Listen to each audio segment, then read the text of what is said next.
সৌভাগ্যবতী নারীদের জীবনে তিনটি বাধা আসে। এই তিনটি বাধা দিয়ে আল্লাহ তাদের ভাগ্যকে খুলে দেয় যদি তারা এই সময় ধৈর্য ধারণ করতে পারে।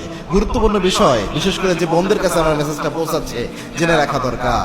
তার মধ্যে এক নাম্বার হচ্ছে, যেই নারীরা জীবনে অনেক সময় অপবাদের শিকার হয়, চলতে ফিরতে অপবাদ আসতেছে জীবনে, এরকম যদি হয় বুঝতে পারবেন এই নারীর জীবনে কোনো ভালো কিছু থাকতে পারে যদি সে ধৈর্য ধারণ করতে পারে। কেননা রসূলের স্ত্রী, শ্রেষ্ঠতম একজন রমণী আয়েশা রাদিয়াল্লাহু তাআলা আনহা, তার বিরুদ্ধে অপবাদ এসেছিল।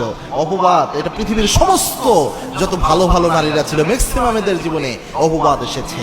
এবং কি যেই নারীদের জীবনে অপবাদ আসে, একটা কাজ সে করে নাই কিন্তু মিথ্যা অপবাদ তার জীবনে চলে আসতেছে, এই নারীদের জীবনে ছোটখাটো যে গুনাহগুলো থাকে সমস্ত গুনাহ আল্লাহ রাব্বুল আলামিন যারা অপবাদ দেয় তাদের আমলনামায় তুলে দেয়। আর আল্লাহর হাবিব জানিয়েছেন, যারা অপবাদ দেয় তাদের আমলনামার যত সওয়াব থাকে সব সওয়াব আল্লাহ এই মহিলার আমলনামায় তুলে দেয়। সুবহানাল্লাহ।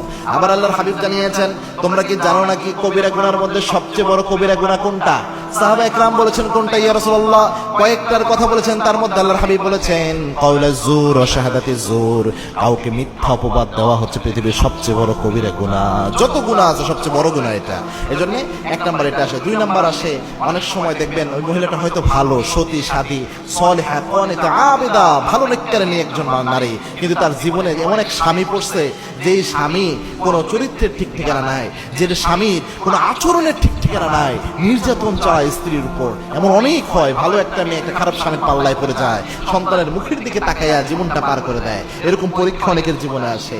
তো এই নারীদেরকে অনেক সময় এইটাই ধৈর্য ধারণ করার কারণে আল্লাহ সন্তান দিয়ে পুরস্কার দেয়, অথবা আল্লাহ রাব্বুল আলামিন তার তাকদীরকে খুলে দেয় জান্নাতে নিয়ামত দেওয়ার মাধ্যমে। তিন নাম্বার হচ্ছে, সৌভাগ্যবতী নারীদের অনেক সময় এই পরীক্ষাটা আসে, তাদের